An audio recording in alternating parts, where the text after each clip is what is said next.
My new topic is force on a current carrying wire in uniform magnetic field and Fleming's left hand rule.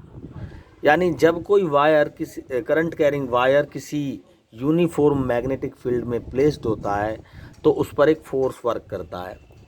क्योंकि हमने पिछली video में बताया था कि जब कोई चार्ज पार्टिकल किसी मैग्नेटिक फील्ड में मूविंग कंडीशन में होता है तो उस पर फोर्स वर्क करता है। क्योंकि चार्ज पार्टिकल जब मूविंग कंडीशन में होता है तो मूविंग कंडीशन में ही चार्ज पार्टिकल एक करंट की कंडीशन में होता है। यानी करंट को अगर डिफाइन करें तो moving condition of charge is called current. तो जब चार्ज पार्टिकल मूविंग कंडीशन में होता है तो वो एक इलेक्ट्रिक करंट ही होता है।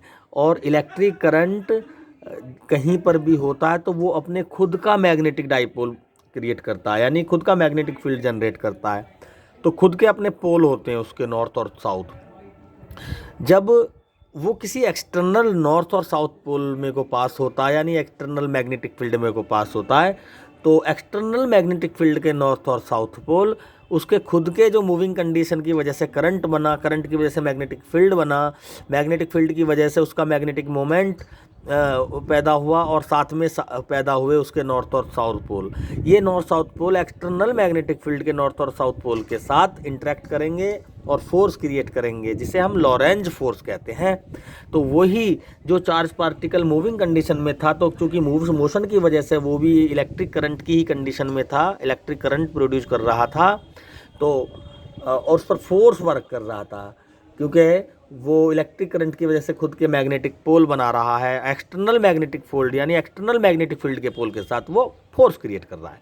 वही कंडीशन कुछ यहाँ पर है।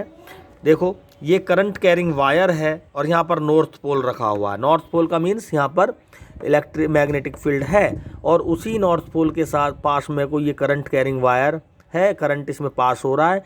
तो चूंकि इसमें करंट पास हो रहा है तो देखें ज़रा, राइट हैंड थंब रूल से अगर हम वायर को इस तरह से राइट हैंड से इस तरह से ग्रैब करें तो फिंगर्स, अंगूठा या थंब हमारा मैग्नेटिक करंट की डायरेक्शन को शो करता है और ये फिंगर्स मैग्नेटिक फील्ड की डायरेक्शन को शो करती है। तो यहाँ पर देखें, जिस डायरेक्शन में वायर में करंट है उसी डायरेक्शन में थंब है और फिंगर की डायरेक्शन है प्लेन, पेपर प्लेन के डाउनवार्ड। डाउनवार्ड का मतलब मैग्नेटिक फील्ड क्रॉस बना रहा है, ठीक है। क्रॉस बनाने का मतलब रिसीव हो रहा है कहीं को, तो साउथ पोल बना। तो भाई साउथ पोल बना है मैग्नेटिक फील्ड, तो यहाँ पर क्या हुआ, साउथ पोल की वजह से यहाँ पर ये नॉर्थ पोल की तरफ को अट्रैक्ट हो जाएगा। और अगर करंट की डायरेक्शन हमने चेंज की है, अगर करंट की डायरेक्शन हमने ये करने इस तरह से करें तो यहाँ पर देखें, करंट की डायरेक्शन में हमने थंब कर दिया और फिंगर्स अपवार्ड डायरेक्शन में उठ रही हैं, यानी प्लेन से निकलती हुई दिखाई दे रही है। निकलने का मतलब जहाँ नॉर्थ पोल होता है वहीं पर लाइंस निकलती हैं, तो ये नॉर्थ पोल बन गया, यानी पॉइंट शो होगा ये मैग्नेटिक फील्ड। इस कंडीशन में नॉर्थ पोल बन गया तो नॉर्थ के साथ नॉर्थ क्या करेगा, रिपेल करेगा। तो यहाँ पर इसको कैसा फील होगा, रिपल्सन फोर्स का फीलिंग होगी इसको, ये रिपेल होगा इस नॉर्थ पोल से। तो रिपेल मीन्स इस पर एक फोर्स वर्क कर रहा है। तो यही कॉन्सेप्ट है लॉरेंज फोर्स का, क्योंकि जब किसी वायर में करंट कैरी होता है तो उसका अपना खुद का मैग्नेटिक डाइपोल बन जाता है, खुद मैग्नेटिक फील्ड प्रोड्यूस करता है। वो खुद मैग्नेटिक फील्ड का मतलब है उसके खुद के नॉर्थ और साउथ पोल होते हैं। तो जैसे थंब की डायरेक्शन करंट को शो कर रही है और फिंगर्स यहाँ पर अपवर्ड डायरेक्शन में चलने का मतलब नॉर्थ पोल को शो कर रही हैं इस साइड, तो दूसरी साइड ओबियसली साउथ पोल हो जाएगा, ठीक है। तो इस कंडीशन में एक्सटर्नल नॉर्थ फोर्स की वजह से रिपेल्सन लगेगा इस पर, तो यहाँ पर एक फोर्स क्रिएट हो गया, यही लॉरेंज फोर्स है।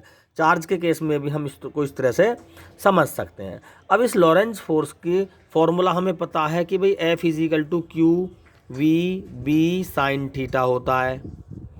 क्यू के प्लेस पर लिख सकते हैं हम F is equal to n into e. Charge particle बहुत सारे हो सकते हैं, अगर एन है तो n into e, v B sine theta. Clear. अब देखो, हमने ये magnetic field, external magnetic field में ये वायर है कोई, इसका नाम दे दिया हमने ए बी वायर है जिसकी लेंथ एल है, करंट आई इसमें कैरी है और ये मैग्नेटिक फील्ड के साथ थीटा एंगल पर रखा हुआ है। इस पर एक फोर्स वर्क कर रहा है। ये फोर्स इस वायर को मैग्नेटिक फील्ड के अलोंग ही लाना चाह रहा है, ठीक है। This force try to align to this wire in the direction of external magnetic field. तो अब हम इस पर ये जो फोर्स लग रहा है वो ये लगेगा NeVB sin थीटा। एन क्या है, इस वायर में कितने इलेक्ट्रॉन्स पास हो रहे हैं, ठीक है, क्या रेट है उन इलेक्ट्रॉन के फ्लो होने का, तो वो डिपेंड करता है एन किस किस पर डिपेंड करता है, उसके स्मॉल एन पर, यानी उसकी इलेक्ट्रॉन डेंसिटी क्या है, पर यूनिट वॉल्यूम में कितने इलेक्ट्रॉन है, ठीक है, और उसके क्रॉस सेक्शन पर वायर कितना मोटा है, ठीक, और उसकी डिपेंड करता है VD, इलेक्ट्रॉन की ड्रिफ्ट वेलोसिटी इनटू टाइम। तो इसके प्लेस पे हम लिख देते हैं distance, velocity into time length, यानी क्या डिस्टेंस है, तो यहाँ पर इसकी लेंथ पे डिपेंड करता है ये, ठीक है।